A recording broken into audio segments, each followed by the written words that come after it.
Bonjour à tout le monde. Aujourd'hui, je voulais faire une vidéo sur un thème assez récurrent dans ce moment historique, que c'est la compétition. Et particulièrement, là, je parle de la compétition entre les accompagnants et les thérapeutes. Beaucoup de personnes que j'accompagne se retrouvent hein, dans cette réflexion, dans la traversée hein, de ce thème. Alors, la compétition, je la contextualise. Là, je veux en parler dans le terme de le découragement que ça peut surgir quand une personne, elle veut donner vie à un projet de accompagnement, donc créer voilà son propre projet professionnel en tant qu'accompagnant ou enseignant ou énergéticien, voilà, vous remplissez la case. Et qui se trouve à observer un marché apparemment presque saturé, donc très, en tout cas à l'apparence très compétitive. Donc là où il y a une offre débordante de toutes sortes d'accompagnements. Euh, Souvent, ce que je réponds à ce que je crois profondément est que la compétition existe dans la mesure, en fait, qu'on ne se permet pas d'exprimer notre note unique. Cette note unique n'est pas aux réflexions par rapport à les statistiques, par rapport à la demande du marché, par rapport à des modes, par rapport à l'idéalisation d'un rôle. Cette note unique s'exprime à travers nos ressentis. Donc déjà, est généralement quelque chose qui se rapproche d'une sorte de façon d'être qu'on n'a pas vraiment appris à travers des formations différentes et variées, mais plutôt une façon d'être qui était présente presque du départ. Et qui, après, c'est carrément enrichi de nos réflexions, de l'énergie qu'on y porte, de le peaufinement de ses qualités, peut-être aussi des études, des formations à sujet, etc. Mais en quelque part, cette note, je crois qu'elle l'a déjà du départ. Je vous fais un exemple.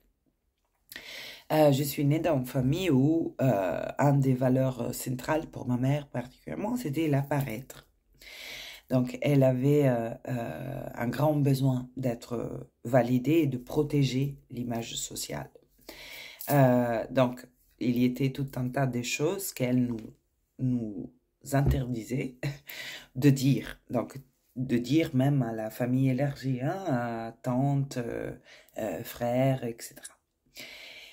Il était donc une série de secrets de famille, mais aussi dans la quotidienneté, tout un tas de choses qu'elle nous demandait de ne pas dire, de ne pas partager avec personne.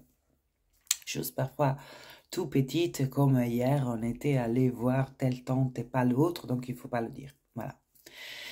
Et, euh, et moi, je crois, arrivée avec une perception forte du décalage entre ce qui a été déclaré et ce qui se passait au-delà des mots, au-delà de la réalité montrée. Donc, dans des choses si grandes comme on était chez une telle tante, il faut dire qu'on est resté à la maison. Bon, c'est pas Hilary avec son don particulier qui se rend compte du décalage, mais pour ce qui concerne des choses comme ça va maman, ça va très bien, et je sens que derrière il y a tout un autre niveau, étendu à peu près tout le monde, voilà. Donc, une sensibilité accrue à détecter le décalage entre ce qui est déclaré, souvent aussi à soi-même, hein, et une réalité derrière que je percevais. Et donc, cet décalage me crée une grande difficulté à fonctionner dans une famille, c'est pour ça que j'ai parlé de l'exemple, dans une famille où l'apparaître et donc ce qui est déclaré a la priorité absolue par rapport à ce qui est la réalité des choses. Donc carrément ma façon d'être si sensible à capter la réalité intérieure au-delà des apparences et du déclaré était carrément en décalage avec la demande principale de ma famille. Donc j'ai essayé de m'aligner sous cette demande de la part de ma mère, de dire ce qu'elle avait envie d'entendre et à elle et au monde, et de donc nier, invalider la perception de cet autre étage de la réalité que je percevais si sensiblement.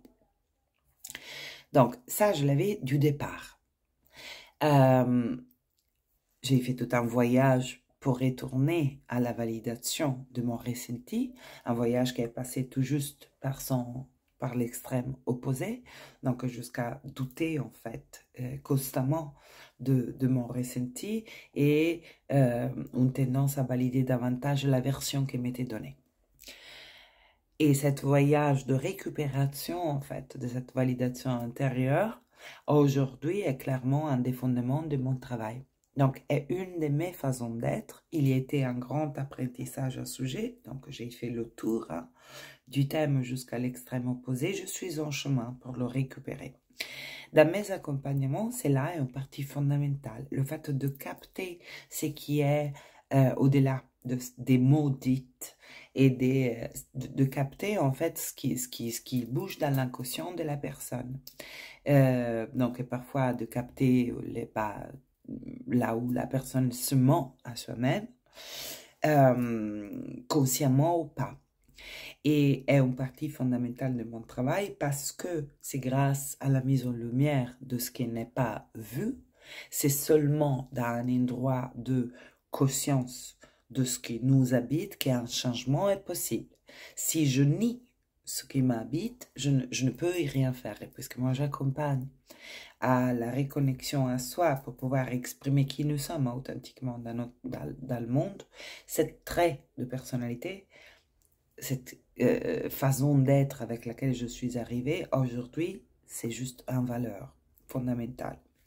Et c'est aussi ma zone de jouissance la plus nette. Le fait de pouvoir décortiquer l'apparence et pouvoir aller au cœur de la question, aller à déterrer ce qui est caché derrière, souvent à l'insu de la personne, pas tout le temps, mais souvent à l'insu de la personne, donc en collaboration, hein, pas contre la personne, je ne suis pas un inquisiteur, mais en collaboration avec la personne, voilà, faire ça, dévoiler le mystère en quelque part, c'est ma zone de jouissance maximale. C'est là où je ressens en plaisir, en joie, en plénitude dans ce que je fais. Alors ça est la marque de reconnaissance de notre contribution spécifique. Quand on essaye de s'adapter à un modèle qu'on voit fonctionner dans la société. Donc, on peut être accompagné par des business coachs qui nous déroutent complètement par rapport à cette écoute de ce qui est authentiquement soi, et plutôt en nous encourageant plutôt à suivre des chemins conventionnels de réussite sociale. Pour moi, est fondamental en fait pouvoir aller à connecter cette zone de jouissance, parce que c'est comme ça qu'on la reconnaît, ce qui nous fait vibrer profondément, qui est fort probablement, je ne peux pas faire un absolu, mais de ce que j'observe, était déjà là au départ, donc aux façons d'être en quelque part avec laquelle on est arrivé. C'est l'équipement du départ. Après se peaufine, souvent il y a des temps de répression de ça. J'ai fait un autre exemple. Quand j'étais enfant, je percevais des présences. Et ça me terrifiait, littéralement. Personne dans ma famille avait jamais parlé de ça. Et je me souviens, les après-midi que j'ai passé toute seule à la maison, mes parents, ils étaient à l'aise à nous laisser à la maison pendant quand on était encore très petite, des après-midi, etc. Donc autour de 5, 6, 7, 8 ans, je me retrouvais avec ma sœur un peu plus grande à la maison et j'avais la terreur du fait qu'il y était des gens, des personnes euh, dans l'appartement avec nous, des voleurs ou de... je percevais carrément des présences. Même si physiquement le corps n'était pas là, parce que moi je n'ai jamais vu rien dans mes explorations intérieures, je ne suis pas en visuel, mais je ressens. Donc je ressentais des présences. Et, et j'étais terrifiée, je disais à ma sœur, il y a quelqu'un. Et voilà, elle me prenait un peu pour folle jusqu'à que je me mettais avec la chaise dans la terrasse de l'appartement en attente et de voir la voiture de mes parents qui revenait parce que moi j'étais terrifiée d'être à l'intérieur. Pour moi, il y était quelqu'un. Et ça, maintes et maintes fois. Quand j'étais toute seule dans l'appartement et que donc ma sœur n'était pas là, 8, 9 ans, je me mettais avec la chaise à l'extérieur et très souvent, ça m'est arrivé d'appeler des voisins pour lui dire de venir à contrôler, donc en lui ouvrant la porte, et dans l'appartement, il n'y était personne. Donc, il y était une ouverture de perception du subtil, des esprits, peut-être des défunts, etc., quand j'étais très petite. Et puisque ça m'a fait très très peur, parce que je me sentais impuissante vis-à-vis de ça, pas en mesure de le contrôler, et personne m'avait dit qu'il pouvait être ça, plutôt juste que j'étais un enfant avec des problèmes. J'ai réprimé tout ça pour très longtemps. À nouveau, aujourd'hui, dans les cérémonies chamaniques, cette facilité à connecter le subtil, des présences énergétiques, des alliés, des esprits, est carrément partie de mon travail. Aujourd'hui, j'ai récupéré une jouissance dans ça parce que je me sens en sécurité, parce que je sais d'avoir un pouvoir de diriger, on va dire, l'expérience, de poser le cadre, en tout cas, de cette expérience. Donc, c'est là, on peut l'apprendre dans une formation, mais moi, je dirais, allez-y à questionner. Qu'est-ce qu'il y était dans l'enfance du typiquement vous? Probablement, c'est aussi quelque chose qui vous a créé des problèmes. Est-ce que souvent, nos qualités plus euh, spécifiques et ce qui après, une fois qu'on le valide, devient aussi une contribution importante au monde, se cache dans les aspects qui nous ont créé des problèmes, qui n'étaient pas facilement intégrés par le contexte où on est arrivé. En tout cas, c'est une possibilité, donc une piste d'exploration possible. Pour revenir à la compétition, moi je crois que dans la mesure qu'on exprime notre façon unique d'être, et éventuellement donc d'accompagner pour qu'il y ait un accompagnant. Mais dans la mesure qu'on se reconnecte à ce qui sont les élans profonds spécifiques à nous, dans la mesure qu'on arrive à faire ça et exprimer, à incarner, à donner une forme de contribution contributive de ça dans le monde, la compétition n'existe pas. Parce qu'il n'existe pas deux êtres humains pareils. Et donc, plus on se rapproche de l'expression authentique de nous-mêmes, donc déconditionné par l'idée de qui je devrais être, par l'idée du succès qu'on a hérédité, ou par même la tendance de s'opposer à quelque chose, parce que peut-être une certaine image nous a provoqué tellement de douleur qu'en fait on refuse complètement tout ce qui est s'apparente, tout ce qui ça se rapproche de ça, mais peut-être qu'il a dedans il y a l'expression de quelque chose qui c'est profondément nous et qu'on rejette pour rejeter en fait des expériences douloureuses du passé. Donc, le plus on se rapproche en fait de cette unicité et qu'on valide à travers la guidance de notre plaisir, l'expression de qui nous sommes. Qu'est-ce que j'entends par la guidance de notre plaisir? Comment on reconnaît ce qui est profondément nous? Déjà, comme j'ai dit, est presque quelque chose qu'on fait naturellement, qui est nous, naturellement, probablement donc déjà là du départ. Deuxièmement, il y a une jouissance quand on le vit. Donc, je ne pourrais pas faire de l'accompagnement de groupe en individuel si je n'étais pas habité par une passion de ça, si je ne jouissais pas de ça. Donc, le désir à nous, authentique, vibre la joie. Et on se sent magnétisé par ce qui est profondément nous. Autrement, on peut fabriquer des désirs et construire des projets autour des désirs qui en fait ils naissent de notre intellect. Donc dans le raisonnement du marché, ou bien que sont la déviation, une déviation pour répondre à certains besoins qui ne trouvent pas leur ressort naturel pour être nourris. Je fais un exemple.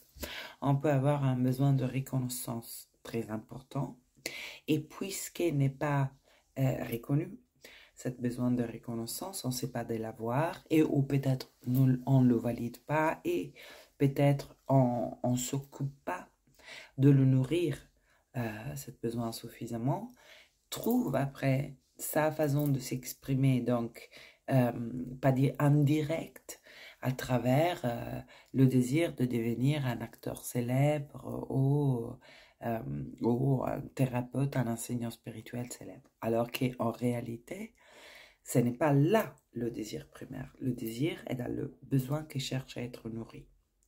Mais si je peux reconnaître quel besoin anime c'est ce choix ou ce projet et je peux ouvrir mon esprit à que ce besoin puisse être nourri d'une infinité, d'un arc-en-ciel de façons différentes, alors je me libère aussi de l'attachement à m'exprimer dans certains rôles qui peut-être ne me correspondent pas. Ce qui nous évite pas mal de frustration, d'efforts, etc. Or, quand on habite, quelqu'un l'appelle sa zone de génie, c'est-à-dire l'expression de ce qu'on n'est plus doué de faire, un peu naturellement, un peu parce qu'on le valide et donc on a investi notre énergie là-dedans, à le peaufiner, à le nourrir. Quand on est dans cette zone de génie, qui pour quelqu'un, il peut être un boulanger, pour quelqu'un un peintre, pour quelqu'un, alors que là maintenant, effectivement, ce numéro très important de thérapeute, personnellement, ça me fait juste penser à le fait que probablement on n'est pas en écoute si profond avec ce qui est uniquement à nous.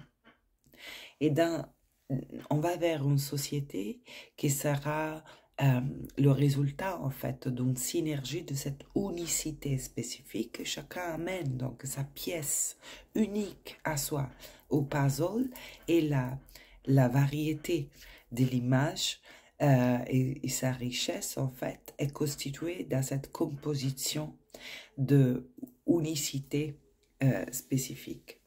Et plus on se rapproche donc de cette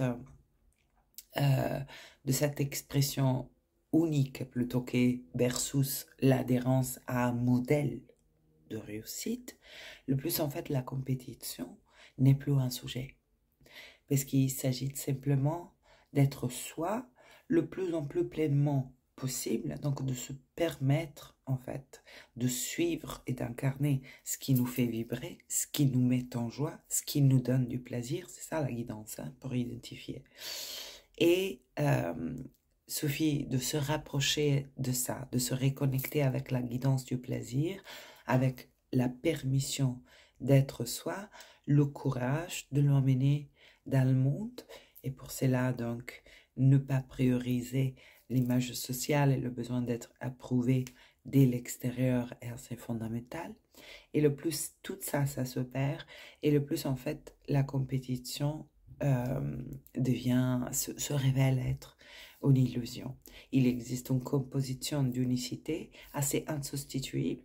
Et chaque partie de cette puzzle variée, composée de parties variées, va nourrir ce qui a besoin de nourrir. Donc, on n'a pas à aller chercher après des personnes qui ont besoin de l'expression unique, authentique de notre être. On a besoin de s'exposer avec cette signal vibratoire qu'est l'affirmation de soi, en fait. Et pour attirer qui a besoin, en fait, de ce qu'on a naturellement et profondément à partager avec le monde. Merci beaucoup pour votre attention pour cette longue vidéo. J'espère que ça peut aider et inspirer vos réflexions. Belle journée.